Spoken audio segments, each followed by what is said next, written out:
এই হাদিসটা মনে রাখেন। নবী সাল্লাল্লাহু আলাইহি ওয়াসাল্লাম বলেছেন, কেউ যদি মাদকদ্রব্য সেবন করে তার 40 দিনের নামাজ কবুল হবে না। সিগারেট একটা খেয়েছি, 40 দিন নামাজ নাই। এরপর যদি সে তওবা করে আল্লাহ মাফ করে দিবে ইনশাআল্লাহ। আবার যদি মাদক খায় আবার 40 দিন কবুল হবে না। যদি আবার তওবা করে আল্লাহ মাফ করে দিবেন। আবারও যদি খায় আবারও 40 দিন কবুল হবে না। আবারও তওবা করলে আল্লাহ আবার মাফ করে দিবেন।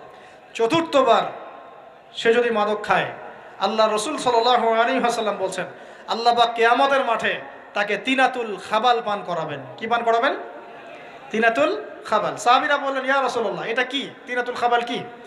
নবী সাল্লাল্লাহু আলাইহি ওয়াসাল্লাম বলছেন, এটা হচ্ছে জাহান্নামীদেরকে আযাব দেওয়ার পর তাদের রক্ত মাংসের যে পুঁজ বের হবে, এই যে ড্রিঙ্কস, জাহান্নামের হার্ড ড্রিঙ্কস, এই ড্রিঙ্কসের নাম হলো তিনাতুল খাবাল।